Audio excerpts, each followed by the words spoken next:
What is going on, everybody? Today we're going to be talking about iPhone storage. So, should you buy a 64 gig iPhone in 2023 or going forward into 2024? Let's go ahead and talk about it. So, today we don't actually have a 64 gig phone example here. We have a 128 gigabyte iPhone 13 Pro, and Apple, believe it or not, still sells the iPhone 12 as well as the iPhone SE. I'm sure the SE is in very need of a refresh, probably imminent at this point. We might see one in September or early 2024, I don't know. But you can still buy a 64 gig device today. But does that mean that you should? So as you can see on my 13 Pro, I'm currently using 64.8 gigabytes. Now, a little caveat to that, of course, is my iCloud photos here. I could store my photos in the cloud and I could save 23 gigabytes, but that would still put me at about 40 gigs used. So 40 out of 64 gigs, if this was a 64 gig phone, is that really much of a buffer? Not really, considering how much larger things are getting. And Apple knows that. That's why today you can only get 128 gigs as standard on a iPhone 14. And they also did that with iPhone 13 as well. So they know that apps are getting larger, iOS is getting larger, system files, etc. And you can see that down here. So most applications nowadays are several hundred megabytes to download, and then they store extra data in the background. So you can see things like Twitter or Snapchat have a lot of extra kind of cache and things like that to easily access things.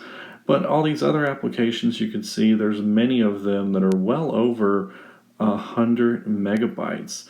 And especially if you download games, most games are well over the 200 to 300 megabyte range, I would say. Some games I've seen are over a gigabyte now. So you got to kind of think about that when you are looking at it. Next thing you can look at is down at the bottom here. You can see that iOS and system data. So people are always fighting with some system data because this is where it stores all your kind of caches and logs and things that it kind of reminds me of RAM, honestly, a little extra thing stored in there. This can fill up pretty quick, and it can fill up to the point where your other storage, which is the gray bar up here, can really take up a lot. You can see system data is right there, taking up that much space. Some people are having issues where that system data would take up the rest of their storage. But the good news is that data can delete itself when your device gets full. So that's really nothing to worry about, although you can see that it's taking up 8.8 gigs. The other thing, though, is iOS. So as of today, the latest version of iOS is 16.6. Of course, here in a few months, we'll have, actually probably September something, when new iPhones come out, we'll have iOS 17.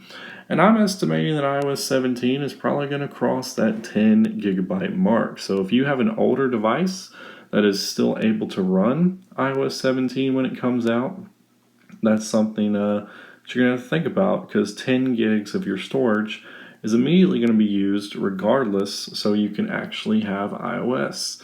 So that's something to think about.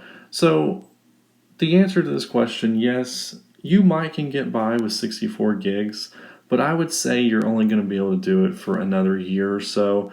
I could save some storage, obviously. I could have 40 gigs and still have about 20 extra gigabytes remaining.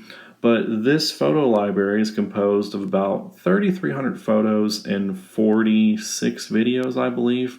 So that kind of gives you an idea. That's about 23, almost 24 gigabytes here. And that's using Apple's HEIC photo format, which kind of shrinks the storage size, optimizes the storage a little bit on your phone. So keep that in mind as well. Most people probably have a lot more photos than I do. So yeah, should you buy a 64 gig iPhone, whether it be an iPhone 12 or maybe an older device in 2023? I would say yes, you could probably still get through. I think the average consumer is going to be just fine.